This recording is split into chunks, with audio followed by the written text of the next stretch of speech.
came up on them, I noticed the father was kind of grabbing his chest, and their destination was the hospital.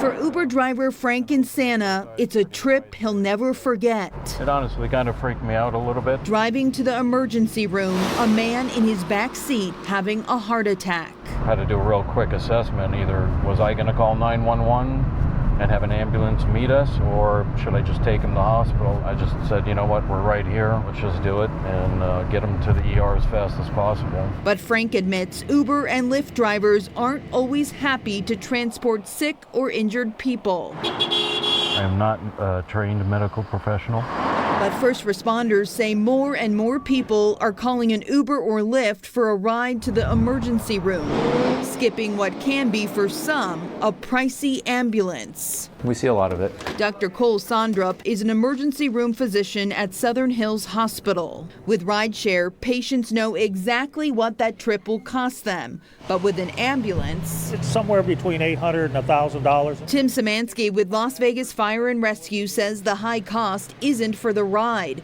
It's for the medical professionals and equipment inside the ambulance. See, we bring the emergency room to you.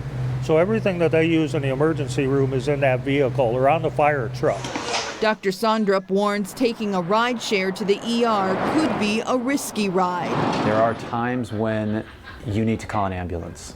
And those are times when people would have chest pain, severe abdominal pain, any neurologic symptom, weakness in a limb or in the face. In a statement to News 3, Uber tells us Uber is not a substitute for law enforcement or medical professionals.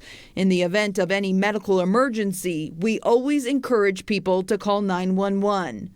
But Dr. Sondrup says a ride share to the ER works in some cases. If I was able to drive myself, if I was walking okay, I did not have any chest pain, any isolated neurologic symptoms. Szymanski agrees. Maybe to go, you're not feeling well, maybe you got flu-like symptoms, things like that.